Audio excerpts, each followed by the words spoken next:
Tess of the D'Urbervilles, chapters 11 through 13. Tess has been rescued. Alec has rescued her from her fight with Car Darch. They're in the lane in the early dawn light. But now she's on Alec's horse, and she feels kind of doubtful or dubious about being there. Her position on the horse is precarious. She's seated sideways, she might fall off. She's in a precarious situation. It's about to get really bad. She feels she should be obliged to him for rescuing her, but she says when he tries to kiss her again, "I don't love you."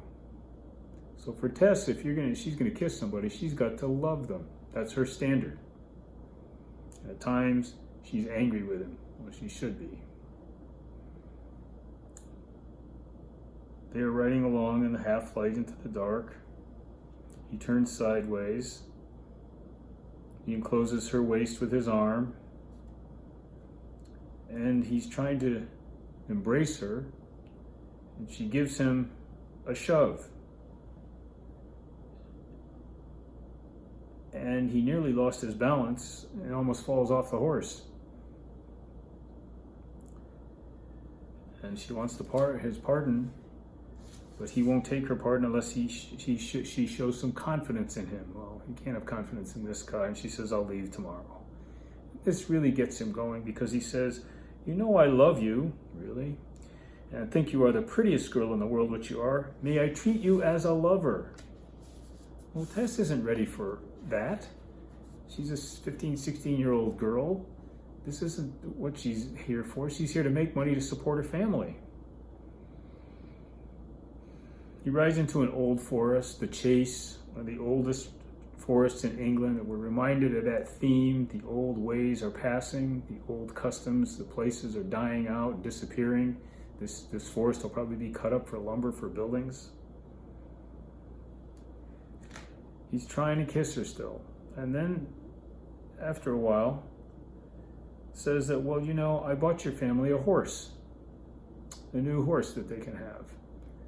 And this is like the equivalent of buying them a new car. Well, why'd he do it? Well, he's bribing her. He's trying to bribe her to like him, love him, want to do stuff with him because he bought a horse for her family. She's grateful, but she doesn't want to be grateful and wish she hadn't done it.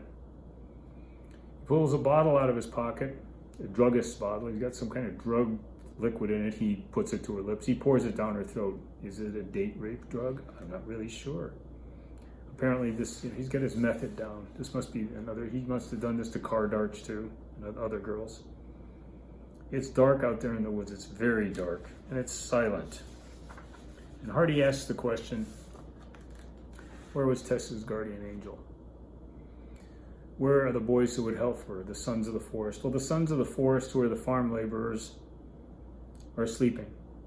They're unconscious. They can't come to help her. Her guardian angel is not going to come to help her.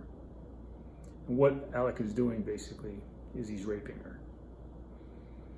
Hardy asks the question, why was it that upon this beautiful feminine tissue, sensitive as gossamer and practically blank as snow as yet, there should have been traced such a coarse pattern as it was doomed to receive?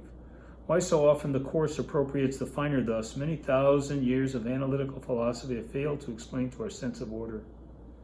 One may indeed admit the possibility of a retribution lurking in the catastrophe. Doubtless some of Tess D'Urberville's mailed ancestors, the guys with the armor on, rollicking home from a battle or a fray, had dealt the same wrong even more ruthlessly upon peasant girls of their time. But though to visit the sons of the fathers upon the children may be a morality good enough for divinities, it is scorned by average human nature, and it therefore does not mend the matter. This may not be happening to anyone. It should not happen to Tess. The fact that her ancestors were aristocratic knights and raped peasant girls, and that Alec is paying back for that doesn't work here. But Hardy ends the chapter by saying her own people would say, it was to be. It was fate that it happened. This is a violent, brutal, traumatic act, and it should not happen to anyone. But it has happened. And nobody comes to save Tess. And Hardy starts phase the second by saying, maiden no more, because she's not a virgin anymore, through no fault of her own. Chapter 12. In chapter 12, we find her walking home with a basket that contains all her belongings. And all her belongings don't mean anything to her now. Her world has been shattered. She's headed home. Now, let's talk about this. Why is she going home? Well, home is where we go because it's safe, because we're loved, because we're protected there. I'll use myself as an example. I go off to college and it doesn't go well and I have to leave college. I can't handle it. And when I come home, I'm knowing that I'm going to be comforted, receive some sympathy and compassion, and my folks will say, it's okay, you weren't ready. Stay here until you get on your feet and then go back and try again. And that's fine. Don't worry about it. That's what we hope will be the reaction. Let's see what reaction she gets. This is the incline she's walking down, with D'Urberville drove up wildly, trying to scare her.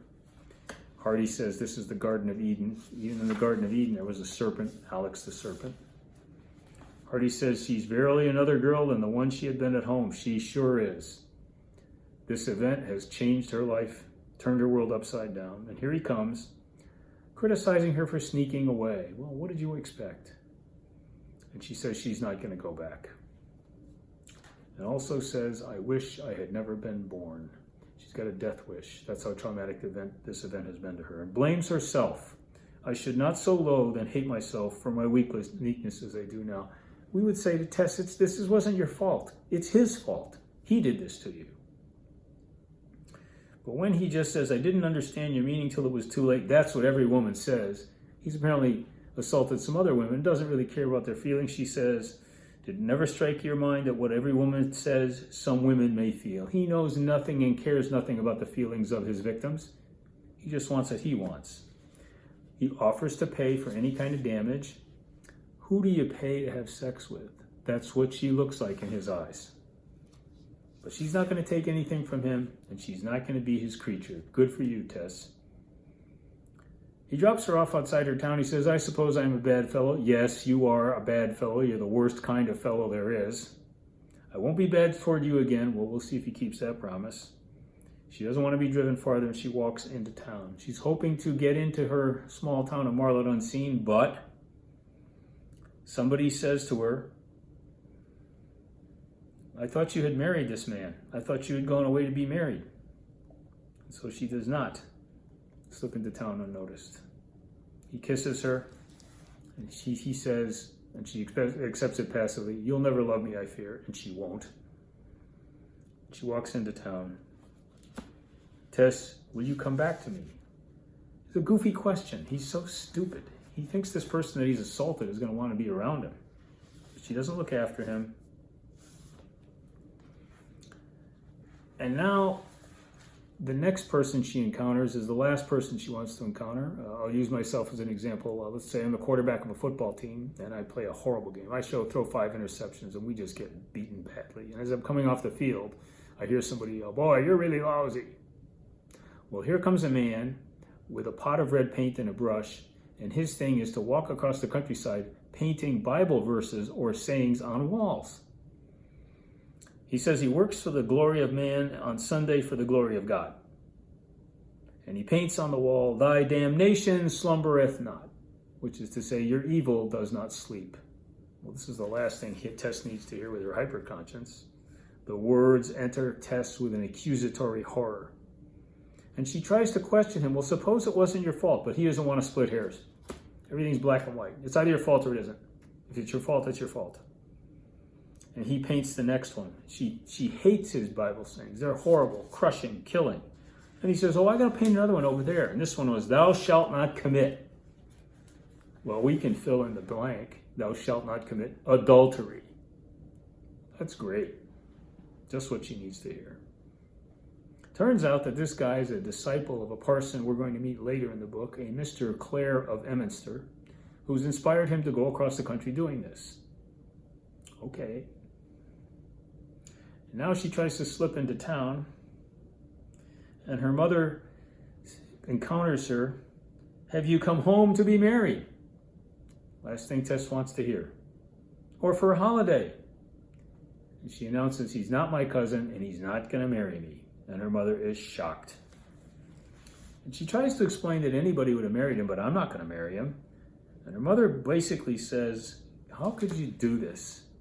How could you be so stupid? Okay. You ought to have been more careful if you didn't mean to get him to make you his wife. Blaming her. It's your fault that you messed up here. Well, Joan is the one who should be blamed. She sends her daughter off to be sacrificed to this guy. But that doesn't matter. And Tess points out that her mother did not tell her about men. Her mother did not explain the danger in men. You didn't help me. She didn't have that talk with her daughter about the things that happen. If A happens, B might happen, if you think about biology. Because Joan's a neglectful mother. And so what mattered to Joan was not her daughter's welfare, but the money she was going to bring in. Joan is a materialistic person, and she's greedy. So Tess is not accepted at home, not comforted, not encouraged to pull herself together and regroup and try life again. Chapter 13. Word begins to get around about Tess. People love to gossip. And several young girls come to visit her. It raises her spirits for a while, but they kind of whisper behind her back about what happened. It's the girl who got pregnant out of wedlock, you know.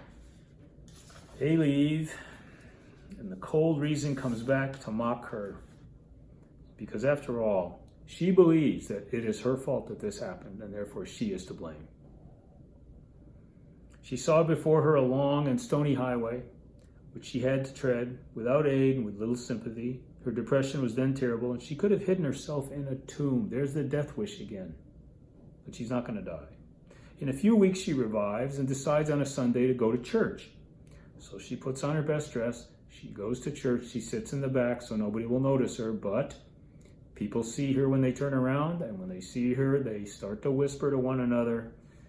And she hears the hymn that they're singing. And Hardy writes, how strange and godlike was a composer's power, who from the grave could lead through sequences of emotion which he alone had felt at first. A girl like her who had never heard his name and would never have a clue to his personality. Tess is being taken through some awful emotional spaces. Everybody scorns and looks down on her. And so she is not doing well, and standard religion, church religion, has made her an outcast, and she is isolated. The only place she is free or comfortable or at ease is out in nature. She's in harmony with it. It's in harmony with her. Nobody's going to judge her there. And that's it.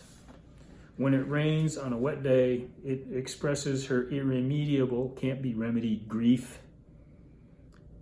And she doesn't feel very good at all. She looks upon herself as a figure of guilt. We know she's not guilty. Society, with its standard crummy morality, says she's guilty. The woman gets the blame. The man gets no blame at all. That's how chapter 13 ends.